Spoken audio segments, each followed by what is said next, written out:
Hello friends, ఎలా ఉన్నారు?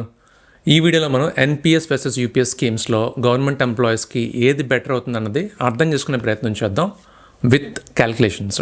Video start చేసే ముందు డిస్క్లైమర్ ఏంటంటే, ఈ వీడియోలో నేను మీకు అన్ని క్యాలిక్యులేషన్స్ డీటెయిల్గా ఎక్స్ప్లెయిన్ చేస్తాను.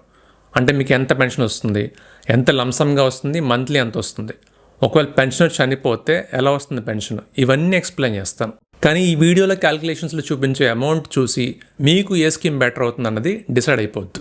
ఎందుకంటే నేను క్యాలిక్యులేషన్లో చూపించే కాంపోనెంట్స్లో మీకు వచ్చే కాంపోనెంట్స్ని రీప్లేస్ చేసుకుని క్యాలిక్యులేట్ చేసి అప్పుడు డిసైడ్ అవ్వాలి మీకు ఏ స్కీమ్ బెటర్ అవుతుంది అన్నది. నేనే కాదు, మీకు ఎవరైనా కానీ ఈ రెండింటిలో ఏది బెటర్ అని అంటే టక్కమని ఈ స్కీమ్ బెటరు అని చెప్పారంటే అస్సలు నమ్మొద్దు. ఎందుకంటే ఈ స్కీమ్స్లో ఏది బెటర్ స్కీమ్ అవుతుందన్నది మీరు రిటైర్ అయ్యేటప్పుడు మీరు ఎక్కువ లంసమ్ అమౌంట్ కోరుకుంటున్నారా, లేకపోతే తక్కువ అమౌంట్ వచ్చినా పర్లేదు అనుకుంటున్నారా, లేక మంత్లీ వచ్చే పెన్షన్ అమౌంట్ ఎంత రావాలనుకుంటున్నారు, అలానే మీకు ఎంత సర్వీస్ ఉంది అండ్ మీరు ఎప్పుడు సర్వీస్లో జాయిన్ అయ్యారు, ఇలాంటి చాలా ఫ్యాక్టర్స్ మీద డిపెండ్ అయి ఉంటుంది. సో మీ బేసిక్, డిఏ, ప్రమోషన్స్, ఇంక్రిమెంట్స్ వీటి బట్టి మీకు ఫైనల్గా వచ్చే అమౌంట్ డిపెండ్ అయి ఉంటుంది. అది మంత్లీ పెన్షన్ కానివ్వండి, లేకపోతే లంసమ్గా మీకు రిటైర్ అయ్యేటప్పుడు వచ్చే అమౌంట్ కానివ్వండి, ఏదైనా కానీ వీటి బట్టి డిపెండ్ అయి ఉంటుంది. సో ఇది గుర్తుపెట్టుకోండి. మీకు అన్ని క్యాలిక్యులేషన్స్ డీటెయిల్గా ఎక్స్ప్లెయిన్ చేస్తాను అండ్ ఎక్కడ మీ పే కాంపోనెంట్స్ని రీప్లేస్ చేయాలో కూడా వీడియోలో చూపిస్తాను. సో కొంచెం ఓపిక్గా చూడండి, బట్ క్యాలిక్యులేషన్స్ మాత్రం మీ కాంపోనెంట్స్ బట్టి చేసుకోవాలి. ఇది మాత్రం మర్చిపోవద్దు, బాగా గుర్తుంచుకోండి. యూపీఎస్ గురించి నాకు తెలిసిన ఇన్ఫర్మేషను మొత్తంగా ఇవ్వడానికే ఈ వీడియోలో ప్రయత్నిస్తాను. సో దట్ మీకు కొంచెం అండర్స్టాండింగ్ వచ్చి ఫైనల్గా మీకు యూపీఎస్ బెటరా, ఎన్పిఎస్ బెటర్ అని డిసైడ్ చేసుకోవడానికి హెల్ప్ అవుతుంది. అండ్ ఇంకొక విషయం, ఈ వీడియోలో కాంప్లెక్స్ టెర్మినాలజీ అస్సలు ఏది యూజ్ చేయను.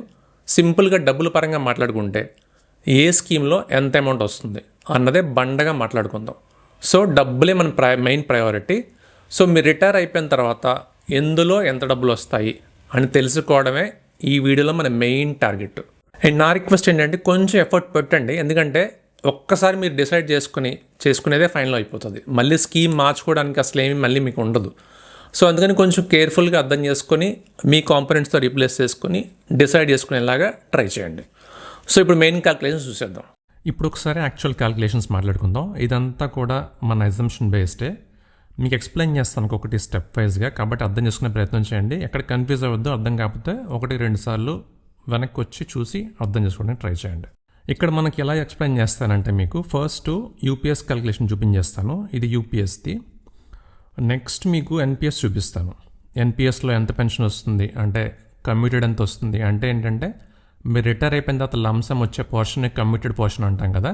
సో కమ్యూటెడ్ పెన్షన్ ఎంత వస్తుంది, అన్కమ్యూటెడ్ పోర్షన్ అంటే మంత్లీ వచ్చే పెన్షన్ ఎంత వస్తుంది అన్నది అలా ఎక్స్ప్లెయిన్ చేస్తాను. సో ఫస్ట్ యూపీఎస్ అయిపోయిన తర్వాత ఎన్పిఎస్ ఎక్స్ప్లెయిన్ చేసిన తర్వాత లాస్ట్లో మీకు రెండింటికి కంపారిటివ్ అండర్స్టాండింగ్ ఒకసారి ఎక్స్ప్లెయిన్ చేసుకుంటే మీకు ఈ రెండు స్కీమ్స్లో ఏది బెటర్ అనేది ఐడియా వస్తుంది. సో ఫస్ట్ ఇప్పుడు యూపీఎస్ ముందు చూద్దాం. సో యూపీఎస్ గురించి మాట్లాడుకునే ముందు ఫస్ట్ ఒకసారి కొన్ని బేసిక్ ఎగ్జంప్షన్స్ మనం అనుకుందాం. దాని ప్రకారం క్యాలిక్యులేషన్స్ అంతా కూడా ప్లాన్ చేసుకుందాం.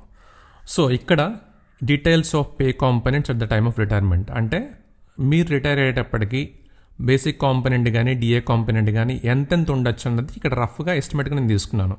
ఇక్కడ మీరేం చేయాలంటే ఎస్టిమేటెడ్గా మీరు రిటైర్ అయ్యే టైంకి మీ బేసిక్ పే ఎంత ఉంటుంది, డిఏ ఎంత ఉంటుంది అనే వేసుకొని దాని ప్రకారం మీ క్యాలిక్యులేషన్స్ అన్నీ కూడా అర్థం చేసుకోవాలి.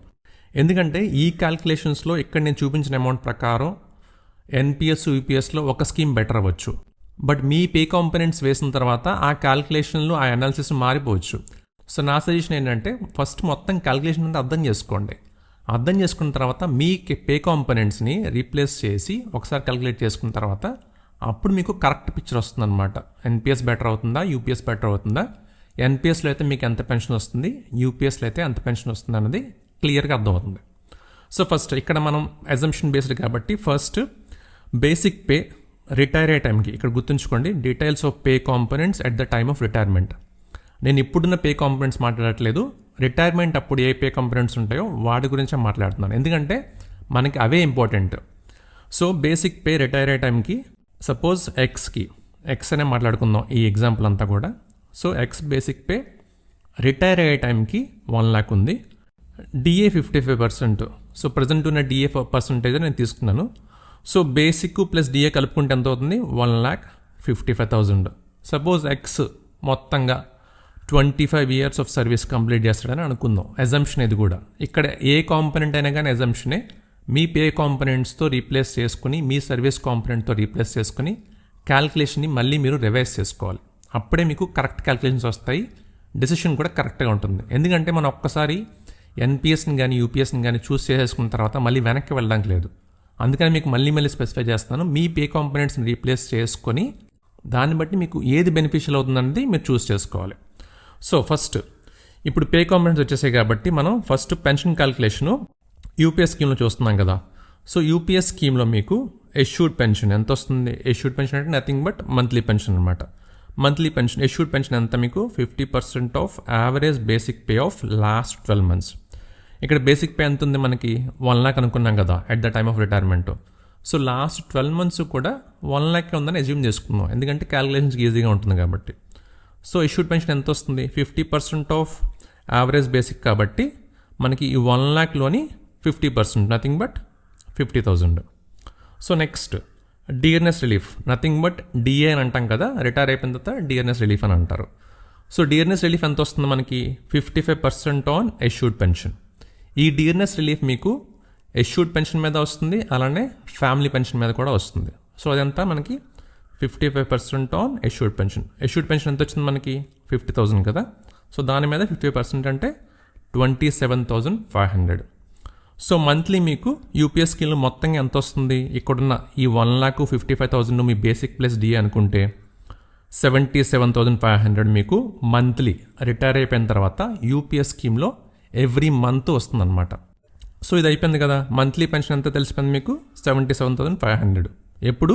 మీ పే కాంపనెంట్స్ 1,55,000 ఉన్నప్పుడు, అది కూడా 25 ఇయర్స్ ఆఫ్ సర్వీస్ మీకు కంప్లీట్గా ఉన్నప్పుడు, మినిమం అన్నమాట. 25 తర్వాత ఎంతైనా ఉండొచ్చు, 30 ఉండొచ్చు, 35 ఉండొచ్చు, ఎంత ఉన్నా పర్లేదు. 25 ఇయర్స్ ఆఫ్ సర్వీస్ మినిమం ఉందనుకుంటే అప్పుడు మీకు వచ్చే మంత్లీ పెన్షన్ ఎంత యూపీఎస్లో? 77,500 రూపీస్. సో ఇది అయిపోయింది, ఇది మంత్లీ పెన్షన్. నెక్స్ట్ మనకు కావాల్సింది లంసమ్ పెన్షన్. నథింగ్ బట్ మీకు రిటైర్ అయిపోయిన తర్వాత ఒక పెద్ద మొత్తంలో అమౌంట్ వస్తుంది కదా, అది లంసమ్ పెన్షన్ అని అంటాం. ఇక్కడ గుర్తుపెట్టుకోండి, యూపీఎస్లో మీకు వచ్చే పెన్షన్ మంత్లీ పెన్షన్ అవ్వచ్చు, లంసమ్ పెన్షన్ అవ్వచ్చు. అది మీరు మంత్లీ ఎంత కంట్రిబ్యూట్ చేస్తారు యూపీఎస్ స్కీమ్కి అనే దాని మీద డిపెండ్ అవ్వదు. ఎందుకంటే ఇక్కడ మాట్లాడుకున్నదంతా ఏం మాట్లాడుకుంటున్నాం మనం? Last 12 months of basic pay అని అనుకుంటున్నాం ఎష్యూడ్ పెన్షన్కి అయితే. అదే లంసమ్కి అయితే ఏంటంటే లాస్ట్ 12 months కాదు, as on date of retirement అప్పుడు మీకు బేసిక్ అండ్ డిఏ ఎంత ఉంటుందో దాని మీద డిపెండ్ అయి ఉంటుంది మీకు వచ్చే లంసమ్. సో ఈ రెండు కాంపనెంట్స్ కూడా మీరు every month through out the service ఎంత కంట్రిబ్యూట్ చేస్తారు అనే దాని మీద డిపెండ్ అయ్యి ఉండదు. ఇది గుర్తుంచుకోండి. సో ఇప్పుడు లంసమ్ పెన్షన్ క్యాల్కులేషన్ చూస్తే, లంసమ్ పెన్షన్ క్యాల్కులేషన్ ఫార్ములా సింపులే.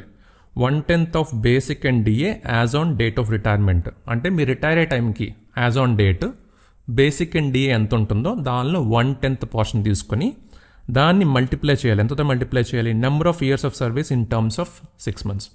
అంటే మీ సర్వీస్ ఎంత ఉంటే అంత సర్వీస్ని 6 months ఆఫ్ సర్వీస్ చొప్పున కన్వర్ట్ చేసుకుంటూ ఉండాలన్నమాట. అంటే ఎగ్జాంపుల్కి మీకు ఒక 5 years ఆఫ్ సర్వీస్ ఉందనుకోండి, ఈచ్ ఇయర్కి ఎన్ని 6 months ఉంటాయి మీకు?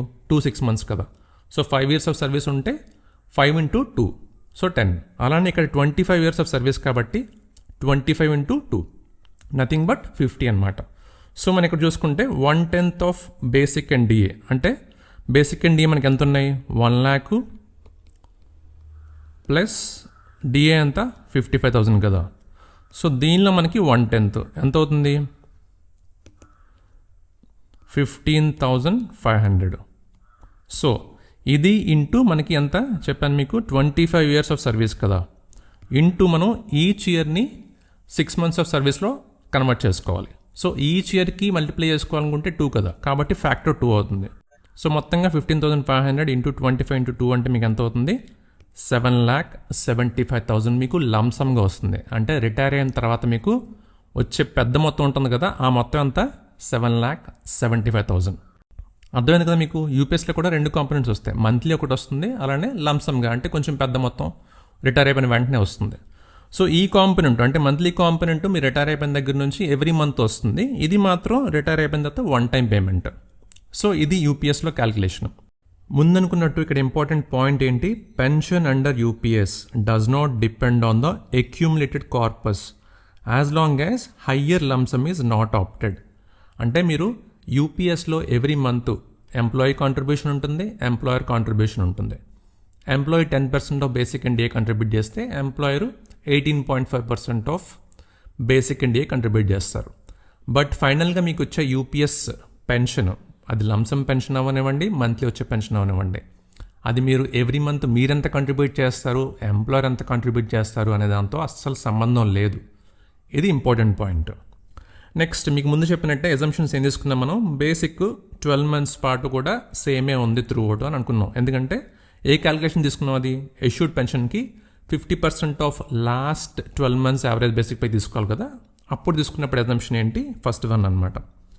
సెకండ్ది subscriber not opting for higher lump sum. అంటే మీరు రిటైర్ అయ్యేటప్పుడు యూపీఎస్లో ఏం చెప్పారంటే, ఒకవేళ మీకు ఈ లంసమ్ వద్దు ఇంకా ఎక్కువ అమౌంట్ కావాలనుకోండి, అప్పుడు మీరు ఆప్ట్ చేసుకోవచ్చు. Up to 60% of individual corpus వరకు కూడా మీరు ఎక్కువ లంసమ్ పెట్టుకునేలా ఆప్షన్ క్రియేట్ చేసుకోవచ్చు. బట్ అక్కడ ఏమవుతుందంటే, ఎప్పుడైతే మీరు హయ్యర్ లంసమ్కి ఆప్ట్ చేసుకుంటారో అప్పుడు మీకు వచ్చే monthly pension to that extent ప్రపోర్షనట్గా తగ్గిపోతుంది. సో ఇది కూడా గుర్తుపెట్టుకోండి, ఇది కూడా ఇంపార్టెంట్ పాయింట్. సో ఇప్పుడు యూపీఎస్ అయిపోయింది కాబట్టి నెక్స్ట్ ఎన్పిఎస్లో కాంపోనెంట్స్ ఎలా ఉంటాయో చూద్దాం. సో ఎన్పిఎస్లో కూడా మీరు రిటైర్ అయ్యేటప్పటికి సేమే కదా కాంపోనెంట్స్. 1 lakh బేసిక్ ఉంటుంది, డిఏ కాంపోనెంట్ అంతే 1,55,000 మీకు బేసిక్ ప్లస్ డిఏ. వీటిలో ఏం మార్పు ఉండదు, ఎందుకంటే మీకు వచ్చే కాంపోనెంట్స్ అంటే ఏంటి, పెన్షన్ కాంపోనెంట్స్లో డిఫరెన్స్ ఉంటుంది, కానీ మీరు రిటైర్ అయ్యేటప్పటికి ఉండే పే కాంపోనెంట్స్ అవే ఉంటాయి కదా. సో సేమ్ కాంపోనెంట్సే, సర్వీస్ కూడా సేమ్ 25 years. సో ఇప్పుడు జాగ్రత్తగా అబ్జర్వ్ చేయండి. ఇప్పుడు ఎన్పిఎస్ క్యాలిక్యులేషన్ చూద్దాం. ఎన్పిఎస్లో మీకు పూల్ అండ్ కార్పస్ అంతా కూడా, అంటే మీ ఎంప్లాయీ కాంట్రిబ్యూషన్, ఎంప్లాయర్ కాంట్రిబ్యూషన్ అంతా కలుపుకొని ఒక పూల్ అవుతుంది కదా, పెద్ద ఫండ్లా క్రియేట్ అవుతుంది కదా. దానిలో నుంచి 60% వరకు మీరు రిటైర్ అయిన తర్వాత లంసమ్ అమౌంట్గా తీసుకోవచ్చు. మిగిలిన 40% మాత్రం అందులోనే ఉంచేసి యానిటీ పర్చేస్ చేయాలి. దాని నుంచి మీకు మంత్లీ పెన్షన్ వస్తుంది. ఇది బేసిక్ కాన్సెప్ట్. ఇప్పుడు చూసుకుంటే ఎష్యూడ్ పెన్షన్. ఎన్పిఎస్లో ఎష్యూడ్గా ఎంత పెన్షన్ మంత్లీ వస్తుందని చెప్పగలమా అంటే చెప్పలేం, ఎందుకంటే నాట్ గ్యారంటీడ్. ఎందుకు అని అంటే ఈ ఎన్పిఎస్లో 40% ఎన్ఐటీ కూడా మార్కెట్లో ఉంటుంది కాబట్టి ఆ మార్కెట్ రిటర్న్ మనం ఎస్టిమేట్ చేయలేం కాబట్టి గ్యారంటీడ్గా ఎవ్రీ మంత్ ఎంత వస్తుందని చెప్పలేం.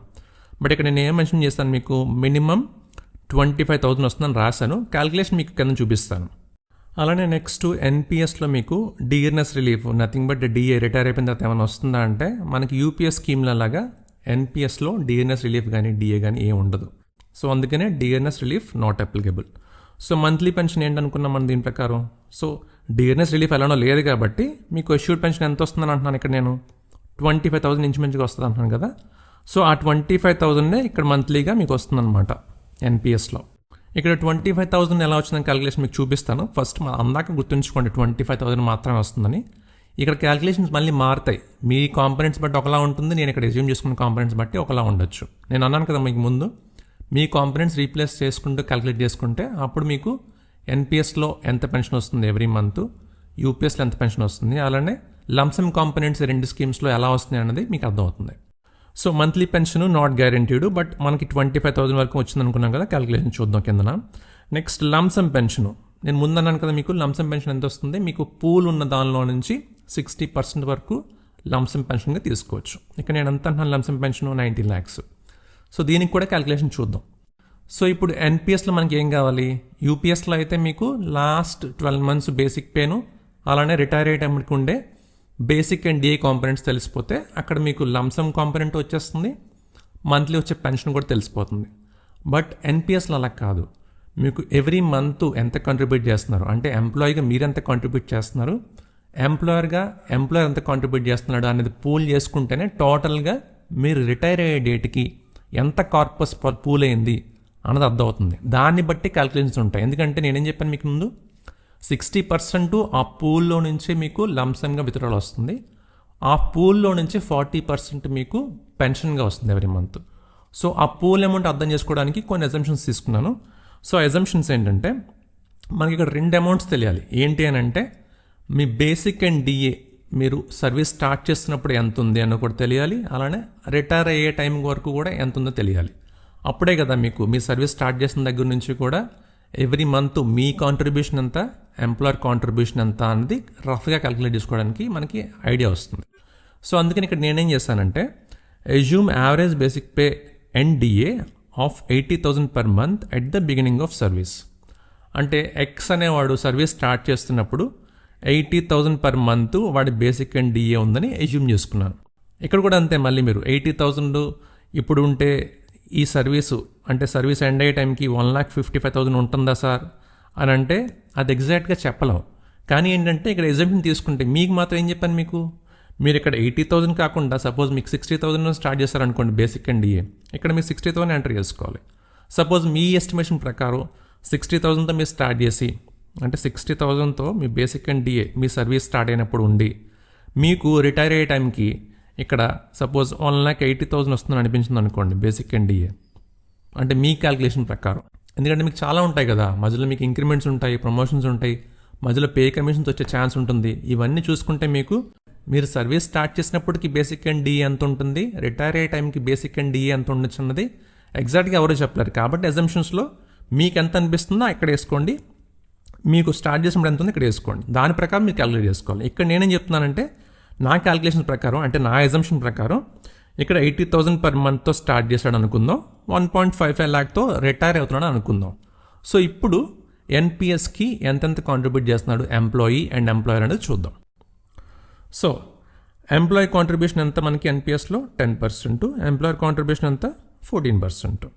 సో ఇప్పుడు ఇక్కడ జాగ్రత్తగా అబ్జర్వ్ చేయండి, ఇక్కడ నుంచి జాగ్రత్తగా అబ్జర్వ్ చేయండి, ఎందుకంటే మనం ఎంత అనుకున్నా employee contribution 10%, employer contribution 14%. So employer every month కూడా ఎన్పిఎస్కి ఇంత మొత్తంలో అంటే 10% చొప్పున 14% చొప్పున కంట్రిబ్యూట్ చేస్తారు. ఇప్పుడు నేనేంటంటున్నానంటే 80,000 పర్ మంత్ అన్నది at the beginning of service యాక్చువల్గా బేసిక్ అండ్ డిఏ ఎక్స్ అనే ఎంప్లాయీది. సో 80,000 పర్ మంత్ అనేది ఈ బేసిక్ అండ్ డిఏ అలానే ఉండిపోవు కదా, 25 years ఆఫ్ సర్వీస్ ఉంటే ఎవ్రీ ఇయర్ ఇంక్రిమెంట్ కానీ లేకపోతే ప్రమోషన్స్ మధ్యలో యాడ్ అయినాయి అనుకోండి, 80,000 పర్ మంత్ అలానే ఉండదు కదా, మారుతూ ఉంటుంది కదా. అలా మారి మనకి ఫైనల్గా రిటైర్మెంట్ డేట్కి ఎంత బేసిక్ అండ్ డిఏ ఉందని చెప్పాను, 1.55 lakh కదా. ఇక్కడ మనం ఏం చేద్దామంటే 80,000 పర్ మంత్ నుంచి 1.55 lakh వరకు బేసిక్ అండ్ డిఏ మధ్యలో మారుతూ ఉంటుంది కదా over a period of 25 years. మనం ఏం అజ్యూమ్ చేసుకుందాం అంటే క్యాల్కులేషన్ ఈజీగా ఉండడం గురించి 80,000 పర్ మంతే త్రూ అవుట్ ద టెన్యూర్ ఉందనుకుని దాని ప్రకారమే ఎన్పిఎస్ కాంట్రిబ్యూషన్స్ క్యాల్కులేట్ చేద్దాం, ఈజీగా ఉంటుందని. సో అందుకని ఏమవుతుంది, 80,000 పర్ మంత్ కాబట్టి 80,000లోని 10% ఎంప్లాయీ కాంట్రిబ్యూట్ చేస్తాడు. అంటే ఎంత అవుతుంది, 80,000 into 10% అంటే 8,000 rupees. ఎంప్లాయర్ ఎంత కంట్రిబ్యూట్ చేస్తాడు, 80,000 into 14% కంట్రిబ్యూట్ చేస్తాడు, నథింగ్ బట్ 11,200. సో ఈ రెండు కలుపుకుంటే ఎంత అవుతుంది, 19,200. అంటే ఎవ్రీ మంత్ ఎన్పిఎస్ అకౌంట్కి 8,000 ఎంప్లాయీ కాంట్రిబ్యూట్ చేస్తాడు, ఎంప్లాయర్ ఏమో 11,200 కంట్రిబ్యూట్ చేస్తాడని అనుకుందాం. ఎందుకంటే మధ్యలో ఎలా మారుతాయి ఏంటనేది మనకి క్లారిటీ ఉండదు కదా. ఈ 80,000 నుంచి 1.55 lakh వరకు ఏం అజ్యూమ్ చేసుకుంటాం, నేను యావరేజ్ కూడా తీసుకోవట్లేదు, బేస్ లెవెల్ తీసుకుంటున్నాను. అర్థం చేసుకోండి, బేస్ లెవెల్ అంటే కంట్రిబ్యూషన్స్ ఎంత కుదిరితే అంత తక్కువ నేను చూపిస్తున్నాను ఎన్పిఎస్లో. మీకు మీరేం చేసుకోవాలి, మీ క్యాల్కులేషన్తో రీప్లేస్ చేసుకోవాలి, అది గుర్తుంచుకోండి. సో నేను ఇక్కడ ఏం చెప్తున్నాను, ఇప్పుడు మంత్లీ కాంట్రిబ్యూషను ఎంప్లాయిడ్ 8,000, ఎంప్లాయిడ్ 11,200 కాబట్టి టోటల్ ఎన్పిఎస్ కాంట్రిబ్యూట్ చేసేది అంతా ఎవ్రీ మంత్ 19,200. అదే ఇక్కడ మీకు చూపించాను. Average monthly contribution employer plus employee అంతా 19,200. సో 19,200 పర్ మంత్ కాబట్టి ఇయర్కి ఎంత అవుతుంది, ఇంటూ 12, సో 2,30,400 ఎన్పిఎస్ కాంట్రిబ్యూషన్ ఎంప్లాయర్ది కలుపుకొని. అర్థమైంది కదా, ఇది ఈజీగానే ఉంది కదా. సో మనకి ఎంత సర్వీస్ ఉందని అనుకున్నాం, 25 years పాటు కదా. సో 25 years పాటు ఎంప్లాయర్ ఎంత కంట్రిబ్యూట్ చేస్తారు అని అంటే సింపులే కదా, మనకి ఎంప్లాయీ ఎంత కంట్రిబ్యూట్ చేస్తున్నాడు every month, 8,000 every month contribute చేస్తున్నాడు. సో మనకు ఒక ఇయర్కి ఎంత అవుతుంది, ఇంటూ 12 ఇంటూ 25 years సర్వీస్ కదా. సో మొత్తంగా ఎంప్లాయీ ఎంత కంట్రిబ్యూట్ చేస్తున్నాడు ఎన్పిఎస్కి throughout the tenure of 25 years అని అంటే 24 lakhs. సో ఎంప్లాయర్ ఎంత కంట్రిబ్యూట్ చేస్తున్నాడు త్రూ అవుట్ ద టెన్యూర్, ఎంత కంట్రిబ్యూట్ చేస్తున్నాడు ఎవ్రీ మంత్ ఎంప్లాయర్, 11,200. సో 11,200 ఇది మంత్కి, సో ఇంటూ 12 ఇయర్కి, ఇంటూ 25 years చేస్తే ఎంత వస్తుంది మనకి, 33,600. ఇది ఎంప్లాయర్ కాంట్రిబ్యూట్ చేస్తున్నాడు. సో మొత్తంగా 24 lakhs ఏమో employee through out his tenure contribute చేసుకుంటే ఎంప్లాయర్ 33,60,000 ఎంప్లాయీ అకౌంట్కి కాంట్రిబ్యూట్ చేస్తున్నాడు. అంటే మొత్తంగా 57,60,000 ఎన్పిఎస్ అకౌంట్కి ఎంప్లాయర్ కంట్రిబ్యూట్ చేస్తున్నారు.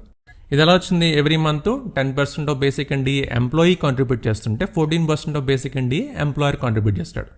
అలా వచ్చింది. ఎజంప్షన్ ఏంటి?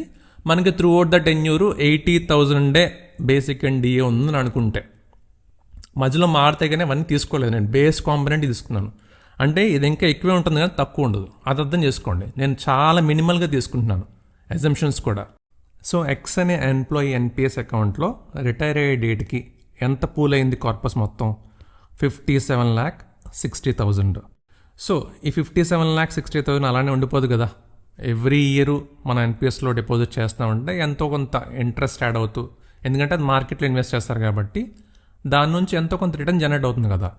సో నా ఎజంప్షన్ ఏంటంటే, assume this contribution gross at 10% for next 25 years. అంటే ఎవ్రీ ఇయర్ అలా ఎంప్లాయీ కాంట్రిబ్యూట్ చేసిన అమౌంట్ ఎన్పిఎస్ అకౌంట్లో ఉంటుంది కదా, దాన్ని మళ్ళీ ఫర్దర్గా మార్కెట్లో ఇన్వెస్ట్ చేస్తారు కాబట్టి 10% రేట్తో గ్రో అవుతుందని నా ఎజంప్షన్. సపోజ్ మీకు ఒక 10% అనేది లాజికల్ అనిపించలేదు అనుకోండి, 8% తీసుకోండి. లేదు మీకు 8% రీజనబుల్ అనిపించింది అనుకోండి, 8% తీసుకోండి.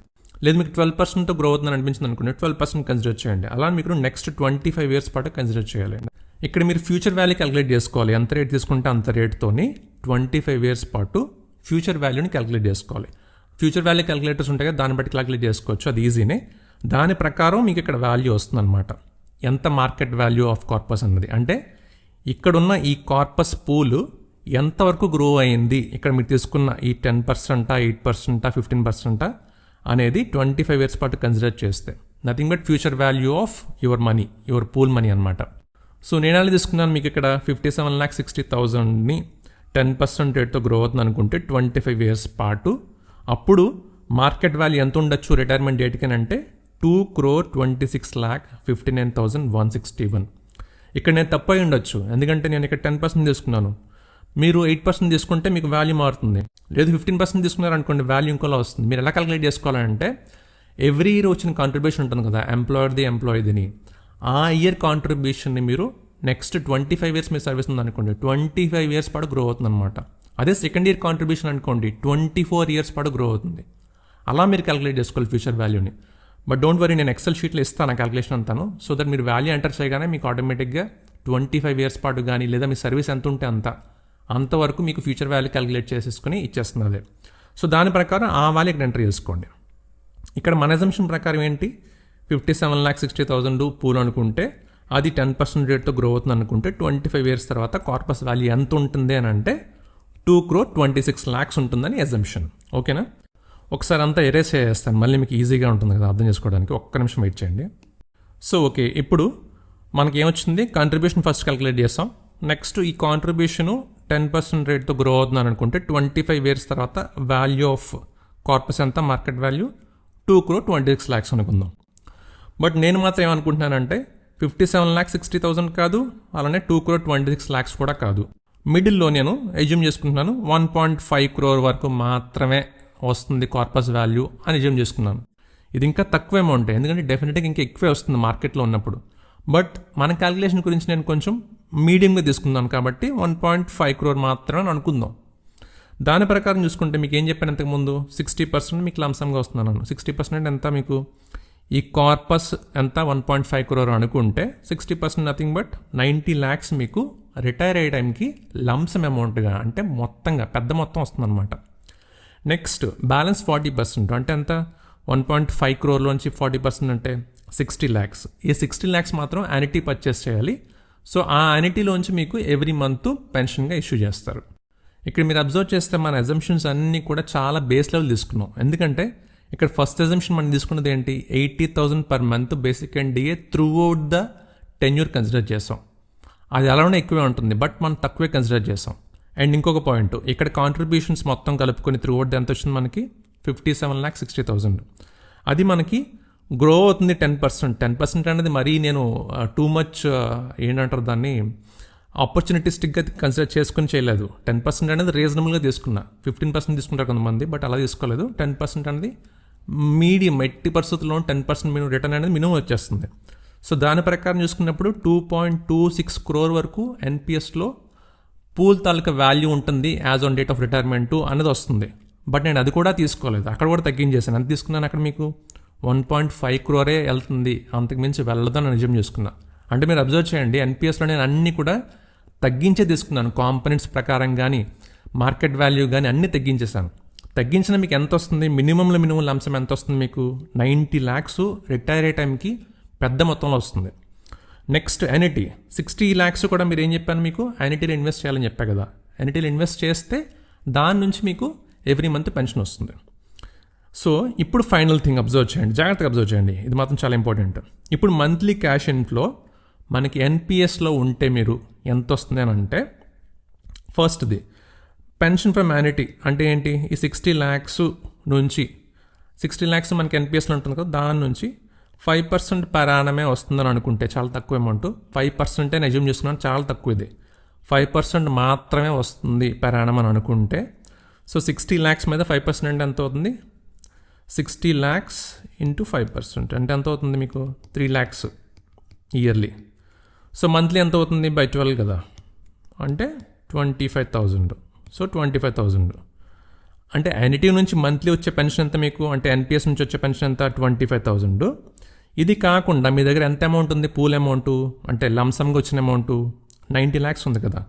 90 lakhs నా ఎజంప్షన్ చాలా తక్కువ ఇంట్రెస్ట్ రేట్ తీసుకున్నాను. 90 lakhs మీరు అలా ఖాళీగా ఉంచారు కదా, బ్యాంక్స్లో కానీ ఇంకొకటి దగ్గర ఇన్వెస్ట్ చేస్తారు కదా. సో 90 lakhsని 5% చొప్పునే, చాలా తక్కువ 5% చొప్పున మాత్రమే ఇన్వెస్ట్ చేసాను అనుకుందాం, తక్కువలో తక్కువ 5%. సో 5% చొప్పున వేస్తే ఎంత వస్తుంది మీకు, ఇంచుమించుగా 4,50,000. 4,50,000 ఇయర్కి వచ్చే ఇంట్రెస్ట్ బై 12 వేసుకుంటే మీకు వచ్చేదంతా 37,500. అంటే మీరు ఎన్పిఎస్లో ఉండి రిటైర్ అయిపోయారు అనుకోండి, లంసమ్ అమౌంట్ నుంచి మీరు బ్యాంకులో వేసుకున్నా ఇంకొక దగ్గర పెట్టుకున్నా మినిమం 5% అనుకుంటే 37,500 ఎవ్రీ మంత్ వస్తుంది. అది కాకుండా ఎన్పిఎస్లో ఉన్న 40% ఎన్ఈటీ నుంచి మీకు 25,000 ఎవ్రీ మంత్ వస్తుంది. సో మొత్తంగా కలుపుకుంటే ఎంత వస్తుంది మీకు ఎవ్రీ మంత్, 62,500. పెన్షన్ అని కాదు, పెన్షన్ కొంత, ఇంట్రెస్ట్ కొంత, ఎన్పిఎస్ నుంచి కొంత వస్తుంది, దీని నుంచి కొంత వస్తుంది. అంటే మంత్లీ మీకు ఎంత ఇన్ఫ్లో వస్తుంది, క్యాష్ ఇన్ఫ్లో 62,500 దేని నుంచి, ఎన్పిఎస్లో మీరు ఉంటే. ఓకేనా. ఇది కాకుండా మీ దగ్గర ఎంత అమౌంట్ ఉంది వేరేగా బ్యాంక్లో, 90 lakhs లంసం ఉంది కదా పెద్ద మొత్తంలోని. ఇక్కడ నేను చెప్పినవన్నీ మీకు అర్థమవుతున్నాయి కదా, చాలా చాలా తక్కువ బేస్లో తీసుకుని క్యాలిక్యులేట్ చేశా. ఇక్కడ నేను తీసుకున్నది ఏంటి 1.5 తీసుకున్నా, ఇక్కడ 2.26 తీసుకుంటే, అది కాకుండా ఇక్కడ నేను 80,000 తీసుకున్నా పర్ మంత్ యావరేజ్గా బేసిక్ అండ్ డిఏ. 80కి 1.55 అంటే 80 ఇది కదా, ఇక్కడ 1.55. దీనికి యావరేజ్ తీసుకున్నా కానీ మినిమం 1 lakh తీసుకోవచ్చు. ఆ మినిమం 1 lakh తీసుకుంటే ఇక్కడ ఏమవుతుంది, కాంట్రిబ్యూషన్స్ పెరుగుతాయి ఆటోమేటిక్గా. కాంట్రిబ్యూషన్ పెరిగితే ఇక్కడ మార్కెట్ వాల్యూ పెరుగుతుంది. అప్పుడు ఎంత అవుతుంది, ఈజీగా 3.5 crore 4 crore అవుతుంది. 4 crore 60% ఎంత అవుతుంది, 2.4 crore అవుతుంది. అదంతా తీసుకోవాలి నేను. అర్థం చేసుకోండి, అంటే మీకు ఒక్కసారి మార్కెట్లో పెట్టిన తర్వాత మీ సర్వీస్ ఉన్నంత వరకు ఎంత రేట్లో గ్రో అవుతుందన్నది అర్థం చేసుకోండి. అది యూపీఎస్లో ఏమవుతుంది మీకు, యూపీఎస్లో మీరు ఎంత కాంట్రిబ్యూట్ చేస్తారనే సంబంధం లేదు. అందుకని మీకు ఏం చెప్పాను, మీకు యూపీఎస్లో మీరు ఎంత కాంట్రిబ్యూట్ చేశారు, ఎంప్లాయర్ ఎంత కాంట్రిబ్యూట్ చేశారు, మీరు రిటైర్ అయ్యే డేట్కి ఎంత పూల్ అయి ఉంది మీ కార్పస్ అన్నది అస్సలు సంబంధం లేదు. మీరు రిటైర్ అయ్యే డేట్కి మీకు ఉండే బేసిక్ ఎంత, డిఏ ఎంత అన్న దాని మీద డిపెండ్ అయి ఉంటుంది. ఇది అర్థం చేసుకోండి. అర్థమైంది కదా మీకు ఎన్పిఎస్లో ఎంత వస్తుంది అన్నది. ఇప్పుడు ఫైనల్ క్యాలిక్యులేషన్స్ చూద్దాం, అక్కడ మీకు బాగా అర్థమవుతుంది. సో ఇది మనకి ఫైనల్ పార్ట్కి వచ్చేసాం. ఇదే మనకి క్రూషియల్ పార్ట్. ఇక్కడ మనకి డెసిషన్ మేకింగ్కి ఈజీగా మీకు చెప్పేస్తాను. సో ఫస్ట్ కంపేరిటివ్ అండర్స్టాండింగ్ కాబట్టి మనకి ఫస్ట్ యూపీఎస్లో చూసుకుంటే ఎష్యూడ్ పెన్షన్ ఎంత వస్తుంది, మన క్యాలిక్యులేషన్ ప్రకారం 50,000 వస్తుంది. అదే ఎన్పిఎస్లో అయితే మనకి నాట్ గ్యారంటీడ్, ఎందుకంటే మార్కెట్లో ఉంటుంది కాబట్టి ఎవ్రీ మంత్ ఇంత వస్తుంది ఫిక్స్డ్గా అన్నది లేదు. కాబట్టి మనం క్యాలిక్యులేట్ చేస్తున్న దాని ప్రకారం ఎంత వచ్చింది, మనకి 25,000 మినిమం వచ్చింది కదా మనకి, 40% ఆఫ్ యాన్యుటీ. సో దాని ప్రకారం క్యాలిక్యులేట్ చేసుకుంటే 25,000 మినిమం. ఓకే. డియర్నెస్ రిలీఫ్ మనకి యూపీఎస్లో అయితే 27,500 వస్తుంది. ఎన్పిఎస్లో మనకి డియర్నెస్ రిలీఫ్ అనేది లేదు కాబట్టి ఇక్కడ 0నే. నెక్స్ట్ సో మంత్లీ పెన్షన్ ఎంత వస్తుంది మీకు, ఈ రెండు కలుపుకుంటే 77,500 అనేది యూపీఎస్లో మన అజంప్షన్స్ ప్రకారం మంత్లీ పెన్షన్ వస్తుంది. అది ఎన్పిఎస్లో మనకి గ్యారంటీడ్ కాదు, అందుకని ఇక్కడ నాట్ గ్యారంటీడ్ అని రాశాను. బట్ మంత్లీ మీకు ఎంత చూపించాను, ఇక్కడ మీకు 25K కదా, 25K మినిమం వస్తుంది అనమాట ఈ క్యాలిక్యులేషన్స్ ప్రకారం.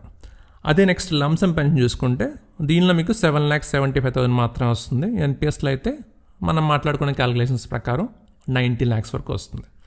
ఇప్పుడు మెయిన్ పార్ట్ మళ్ళీ cash flow after the retirement యూపీఎస్లో ఎలా ఉంటుంది, ఎన్పిఎస్లో ఎలా ఉంటుంది ఇప్పుడు అర్థం చేసుకోండి. So monthly inflow nothing but pension అనమాట. ఇక్కడ చూసుకుంటే మీకు యూపీఎస్లో 77,500 వస్తుంది ఎవ్రీ మంత్. ఎన్పిఎస్లో అయితే మనం మాట్లాడుకునే క్యాలిక్యులేషన్ ఉంది కదా ముందు, ఏంటది 62,500 అంటే బ్యాంక్ ఇంట్రెస్ట్ మినిమం 5% వస్తుంది అనుకుంటే 37,500 వస్తుంది. పెన్షన్ అంటే 40% మనం ఉంచేసుకోవాలి కదా ఎన్పిఎస్లో, దాని నుంచి 25,000 వస్తుంది అనుకుంటే 62,500 మనకి ఎన్పిఎస్లో వస్తుంది. అదే ఇక్కడ ఎంటర్ చేశారు. సో మంత్లీ ఇన్ఫ్లో చూసుకుంటే యూపీఎస్లో ఎక్కువ వస్తుంది, ఎన్పిఎస్లో కొంచెం తక్కువ వస్తుంది. అదే కార్పస్ అంటే మొత్తంగా మీకు లంసంగా వస్తుంది కదా, ఆ అమౌంట్ కంపేర్ చేసుకుంటే యూపీఎస్లో మీకు 7,75,000 వస్తుంది. అదే మీకు ఎన్పిఎస్లో అయితే 90 lakhs వరకు వస్తుంది. సో ఇక్కడ మీకు ఏది బెటర్ అనిపిస్తుంది? ఎవ్రీ మంత్ 77,500 వచ్చి ఇక్కడ మీకు 7,75,000 మీ దగ్గర ఉంటే అది బెటర్ అనిపిస్తుందా, లేకపోతే 62,500 ఉండి 90 lakhs యూజ్ అమౌంట్ మీ దగ్గర ఉంటే బెటర్ అనిపిస్తుందా? అండ్ ఇంకొకటి ఇక్కడ 62,500కి నేను తీసుకున్న క్యాలిక్యులేషన్స్ ఏంటి, ఇక్కడ ఓన్లీ బ్యాంక్ ఇంట్రెస్ట్ 5% చొప్పున మాత్రమే వస్తుందని అనుకుంటే, లేదు మీరు ఎక్కడైనా హయ్యర్ ఇంట్రెస్ట్ వచ్చేలాగా మీరు ఇన్వెస్ట్ చేయగలరు అనుకోండి, అక్కడ 5% ఎందుకు, ఇంకెక్కువ తీసుకోవచ్చు కదా మీరు. అలానే ఈ 60 lakh అనిటివ్ నుంచి నేను 5% వస్తుందని అనుకున్నాను, అందుకని 25,000 వచ్చింది. అదే మీ ఎజంప్షన్స్లో మీకు ఇంకా ఎక్కువ వస్తుందని అనిపించింది అనుకోండి, ఆ రేట్ కన్సిడర్ చేయండి. అప్పుడు మీకు ఏమవుతుంది, ఇక్కడ అమౌంట్ పెరుగుతుంది కదా. సపోజ్ ఇక్కడ 5% కాదు ఇంకా ఎక్కువ వస్తుందని మీ అజంప్షన్ అనుకోండి, అది తీసుకోండి. దాని ప్రకారం ఇక్కడ ఎంత వస్తుందో అది ఇక్కడ ఎంటర్ చేసుకోండి. అలా కంపేర్ చేసుకోండి. ఇక్కడ మీరేం చేయాలంటే ఈ క్యాలిక్యులేషన్స్ ఇవన్నీ కూడా మీకు రియలిస్టిక్గా ఇంకా బాగా రావాలంటే మీ పే కాంపోనెంట్స్ అంటే యూపీఎస్లో అయితే మీకు కావాల్సింది ఏంటి, బేసిక్ అండ్ డిఏ రిటైర్మెంట్ డేట్కి ఎంత ఉండొచ్చు అన్నది మీ స్టార్టింగ్ శాలరీ బట్టి, మీ టెన్యూర్ ఆఫ్ సర్వీస్ ఎంత ఉంటుంది మీ రిటైర్ అయ్యే టైంకి అని దాన్ని బట్టి మీకు బేసిక్ అండ్ డిఏ రఫ్గా క్యాలిక్యులేట్ చేసుకోండి.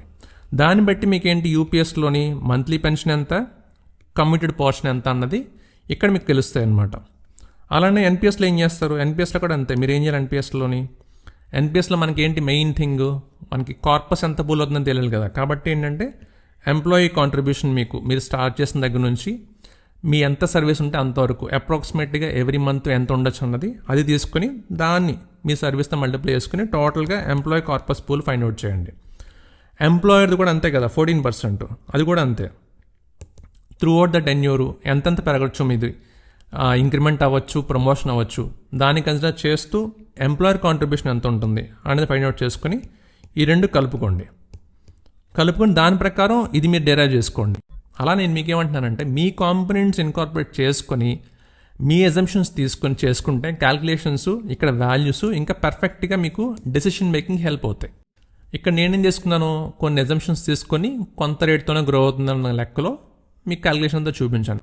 బట్ మీకు ఎలా ఉంటుంది, చూస్తున్న ప్రతి ఒక్కరిలో ఏ ఇద్దరికి కూడా నేను చూపించే క్యాలిక్యులేషన్ అప్లై అవ్వకపోవచ్చు. ఎందుకనంటే మీకుండే సర్వీస్ డ్యూరేషన్ వేరు ఉంటుంది, మీకుండే ఇంక్రిమెంట్స్ ఒకలా ఉంటాయి, అలానే మీకు వచ్చే promotions, pay commissions, employee contributions, మీ అజంప్షన్స్ ఇవన్నీ తీసుకుంటే మీకు వచ్చే ఫిగర్స్ ఇక్కడ మారిపోవచ్చు, డెఫినెట్గా మారుతాయి. ఎందుకంటే మీకు నాకు అజంప్షన్ ఒకలా ఉండదు, మీకు వచ్చే పే నాకు వచ్చే పే ఒకలా ఉండదు. కాబట్టి ఏంటంటే మీరు మాత్రం డెఫినెట్గా నేను ఇప్పుడు చూపించిన క్యాలిక్యులేషన్ ప్రకారం మొత్తం అన్ని క్యాలిక్యులేట్ చేసుకోండి. డోంట్ వరీ, నేను ఎక్సెల్ షీట్ ప్రొవైడ్ చేశాను, దానిలో మీ అజంప్షన్ ప్రకారం మీ బేసిక్ అండ్ డిఏ ఎంత ఉండొచ్చు, కాంట్రిబ్యూషన్ ఎంత ఉంటుంది, ఇలాంటివి అనమాట, సర్వీస్ ఎంత ఉంటుంది మీకు అప్రాక్సిమేట్గా మీరు రిటైర్ అయ్యే టైంకి, ఇవన్నీ ఎంటర్ చేసుకుంటే ఆటోమేటిక్గా ఈ కాంపోనెంట్స్ అనేది చూపిస్తుంది. దాన్ని బట్టి మీరు డిసైడ్ చేసుకోండి.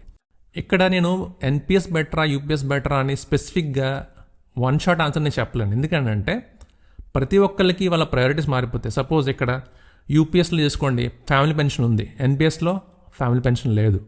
అండ్ యూపీఎస్లో మీకు ఎవ్రీ మంత్ ఫిక్స్డ్గా కొంత పెన్షన్ వస్తుంది, అదే ఎన్పిఎస్లో రాదు. అది ప్రయారిటీ అనుకోండి, మీకు ఎవ్రీ మంత్ కొంత ఫిక్స్డ్గా అమౌంట్ రావాలనుకోవడం మీకు ప్రయారిటీ అనుకోండి, అప్పుడు మీరేం ప్రిఫర్ చేయొచ్చు, యూపీఎస్ ప్రిఫర్ చేయొచ్చు. అదే ఒకవేళ మీకు హ్యూజ్ కార్పస్ మాకు ఉండాలి రిటైర్మెంట్ డేట్కి, ప్లస్ ఎన్పిఎస్లో వచ్చే పెన్షను యూపీఎస్లో వచ్చే పెన్షన్ కన్నా కొంచెం తక్కువైనా కానీ మాకు పర్లేదు, మాకు కొంచెం హ్యూజ్ క్యాష్ రిజర్వ్ ఉంటే బెటర్ అనిపించింది అనుకోండి, మీకు ఎన్పిఎస్ బెటర్ అవ్వచ్చు. అలా అనమాట మీ ప్రయారిటీస్ బట్టి, మీ పే స్ట్రక్చర్ బట్టి మీరు తీసుకునే డెసిషన్ మారిపోతుంది. అందుకని నేనేం సజెస్ట్ చేస్తున్నానంటే యూపీఎస్ కానీ ఎన్పిఎస్ కానీ మీరు ఒకసారి సెలెక్ట్ చేసుకున్న తర్వాత మళ్ళీ వెనక్కి రావడానికి లేదు. కాబట్టి ప్రాపర్గా మీ పే కాంపోనెంట్స్ని ఇన్కార్పొరేట్ చేసే కొంచెం టైం పెట్టే క్యాలిక్యులేట్ చేసుకోండి. అలా క్యాలిక్యులేట్ చేసుకున్న తర్వాత ఇక్కడ వచ్చే కాంపోనెంట్స్ ఉంటాయి కదా, మంత్లీ కానీ కార్పస్ అమౌంట్ కానీ అంటే లంసమ్ అమౌంట్ కానీ, ఈ 2 కాంపోనెంట్స్ బట్టి మీ ప్రయారిటీ ఏంటని చూసుకుని దాన్ని బట్టి డిసైడ్ అవ్వండి. నా పాయింట్ ఒకటే, మీరు ఎవరు చెప్పింది వినొద్దు, మీరు క్యాలిక్యులేట్ చేసి చూసుకోవాలి, చూసుకున్న తర్వాత డిసైడ్ అవ్వాలి. ఇక్కడ నా మెయిన్ ఇంటెన్షన్ ఏంటంటే మీకు క్యాలిక్యులేషన్ అర్థం కావాలి అంతే. నేను తీసుకున్న ఎగ్జంప్షన్స్ అన్నీ రాంగ్ అవ్వచ్చు, నేను తీసుకున్న అమౌంట్స్ అన్నీ రాంగ్ అవ్వచ్చు, అదేం ప్రాబ్లం లేదు. మీకు క్యాలిక్యులేషన్ అర్థం కావాలి. క్యాలిక్యులేషన్ అర్థమైతే మీకు పే కాంపోనెంట్స్ని వేసుకొని మీ సర్వీస్ డ్యూరేషన్ ఎంటర్ చేసుకొని క్యాలిక్యులేట్ చేసుకోండి. దాని ప్రకారం ఇక్కడ వచ్చిన కాంపోనెంట్స్, మంత్లీ కాంపోనెంటు అలానే మీకు వచ్చే హ్యూజ్ క్యాష్ కార్పస్ని బట్టి మీరే డిసైడ్ అవ్వండి. నేను చెప్పడం కాదు, మీరు డిసైడ్ అవ్వాలి. అందుకనే నేను ఇక్కడ కంక్లూడ్ చేయట్లేదు ఎన్పిఎస్ బెటరా యూపీఎస్ బెటర్ అనేది. ఇలా క్యాలిక్యులేట్ చేసుకోండి, దాన్ని బట్టి డిసైడ్ అవ్వండి. Thank you so much for watching. ఏమైనా నేను మిస్ అయ్యి ఉంటే వీడియోలో మెన్షన్ చేయండి కింద కామెంట్స్లోని. నెక్స్ట్ వీడియోలో ఏమైనా ఇంకార్పొరేట్ చేయడానికి ట్రై చేస్తాను. బట్ నేను చెప్పా కదా మీకు, ఈ క్యాలిక్యులేషన్స్ అని తప్పు అని అనుకున్నా కానీ మీరు క్యాలిక్యులేట్ చేసుకొని నేను చెప్పిన క్యాలిక్యులేషన్ ప్రకారం అప్పుడే డిసైడ్ అవ్వండి. మళ్ళీ నెక్స్ట్ వీక్ ఇంకొక ఇంట్రెస్టింగ్ వీడియోతో కలుద్దాం. Thank you so much for watching.